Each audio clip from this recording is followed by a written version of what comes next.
भारत ने कुछ ही सालों में अपने आप को दूसरों देशों के मुकाबले काफ़ी विकसित कर लिया है कि इससे भारत के बाहरी व पड़ोस के खुरापाती देशों से स्वयं रक्षा कर सकता है। क्योंकि भारत एक तरफ से आतंकवाद प्रायोजित देश पाकिस्तान और दूसरी ओर अपनी दादागिरी दिखाने वाले चीन से घिरा हुआ है। आज पूरी दुनिया में कोरोना फैलाने वाला चीन पूरी तरह से दुनिया के सामने एक्सपोज हो गया है, लेकिन फिर भी वह बाज नहीं आ रहा है। हाल ही में भारतीय सीमा में घुसने का चीन ने दुस्साहस किया, जिसे भारतीय सेना बहुत मुंहतोड़ जवाब दे रही है, क्योंकि अब वो 1962 का भारत नहीं रहा जिसे हराया जा सके। क्योंकि अगर हालात सामान्य नहीं हुए और युद्ध होता है तो भारत के पास ऐसे हथियार हैं जो चीन के छक्के छुटा देंगे।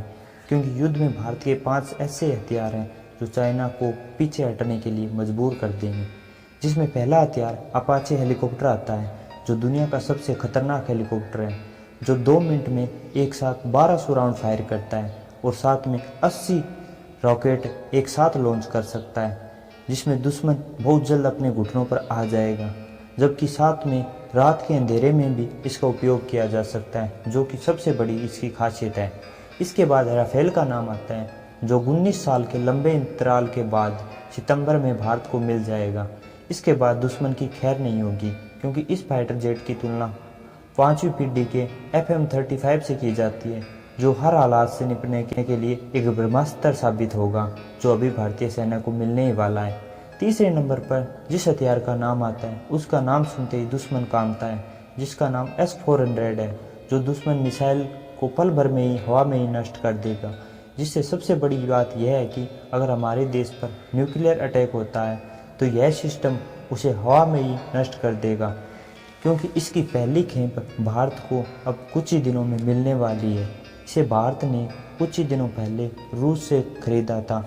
इसके बाद INS अरिहंत का नाम आता है, जिसका मतलब ही दुश्मनों का काल है, क्योंकि यह पनडुब्बी परमाणु क्षमता से लैस है, जिसमें 15 K4 मिसाइलों को रखा जा सकता है, जिसकी रेंज 3500 किलोमीटर घंटे के हिसाब से है, और यह दुश्मनों के लिए काल से कम नहीं है। इसके बाद 5वें नंबर पर की सबसे हाइपरसोनिक क्रूज मिसाइल ब्रह्मोस का नाम आता है, जिसकी स्पीड हवा से भी ज़्यादा तेज़ है। इसका निशाना इतना तेज़ है कि इसे दागो और भूल जाओ, क्योंकि इसका लक्ष्य अचूक है। इसके बारे में कहा जाता है कि इसे एक बार दागने के बाद यह दुश्मन पर काल के रूप में बरसेगी। अगर भविष्य में कभी युद्ध हुआ तो चीन हमेशा याद रखेगा कि उससे भारत जैसे बड़े देश और शक्तिशाली देश से पाला पड़ा है। मिलते हैं अगले वीडियो में। ऐसे ही जानकारी के लिए टॉप 5 हिंदी यूट्यूब चैनल को सब्सक्राइब कीजिए।